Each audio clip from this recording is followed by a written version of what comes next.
నయనతార, ధనుష్ మధ్య కొద్ది రోజులుగా పెద్ద ఎత్తున గొడవ జరుగుతున్న సంగతి తెలిసిందే.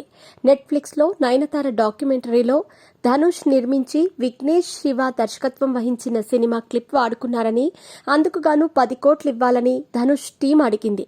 ఇక ఇదే విషయంపై నయనతార మండిపడింది. నయనతార, ధనుష్ ఒకప్పుడు ఎంతో మంచి స్నేహితులు. ధనుష్ కోసం నయనతార ఒక సినిమాలో ఎటువంటి రెమ్యునరేషన్ కూడా తీసుకోకుండా సాంగ్ చేసిందని ధనుష్ స్వయంగా ఒక ఇంటర్వ్యూలో చెప్పారు. మీ పెట్స్ కి గ్రూమింగ్ నుంచి బర్త్డే సెలబ్రేషన్స్ వరకు అన్నింటిలో మంచి ఆఫర్స్ ని మాయా టైల్స్ అండ్ ట్రయల్స్ వారు మీ ముందుకి తీసుకుని వచ్చారు. ఎక్కడో కాదు, మన బాజ్పల్లిలో. Phone number 8985555318. అయితే కొన్ని కారణాల వల్ల వీరిద్దరి మధ్య దూరం పెరుగుతూ వచ్చింది. ఇక ఈ మధ్యన నెట్ఫ్లిక్స్లో విడుదలైన నయనతార డాక్యుమెంటరీ వీరిద్దరి మధ్య వైరాన్ని మరింత పెంచింది. ధనుష్ నిర్మాణం వహించి నయనతార భర్త విఘ్నేష్ శివ దర్శకత్వం వహించిన చిత్రం నానుమ్ రౌడీ ధాన్.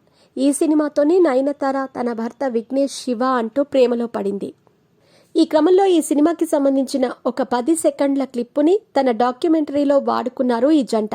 అయితే దీనికి కాను ధనుష్ టీం 10 కోట్లు డిమాండ్ చేయటంతో నయనతార ట్విట్టర్లో మండిపడింది.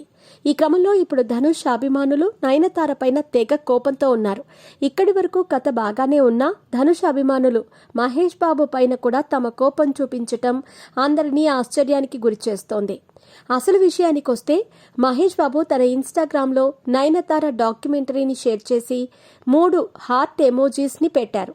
ఇక దీనికి నమ్రత కూడా హార్ట్ ఎమోజీస్ పెట్టింది. అయితే ప్రస్తుతం ఈ డాక్యుమెంటరీ పైనే నయనతార, ధనుష్ మధ్యలో గొడవ జరుగుతూ ఉండగా ఇలా మహేష్ బాబు షేర్ చేయటం ధనుష్ అభిమానులను ఆగ్రహానికి గురిచేసింది. ఇందుకు సంబంధించిన పోస్టులు సోషల్ మీడియాలో సైతం వైరల్ అవుతున్నాయి.